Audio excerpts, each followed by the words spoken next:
3 А сынып оқушысы Айдарбек Гүлсезім.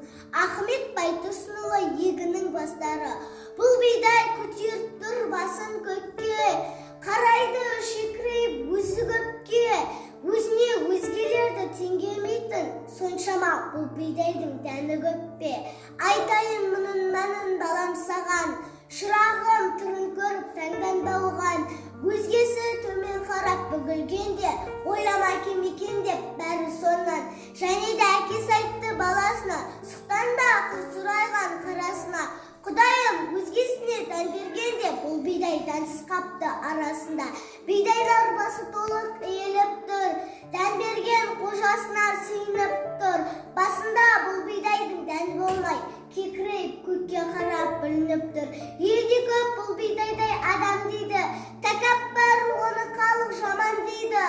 Қалпы емес тәкаппарлық данышпанның, тұтынба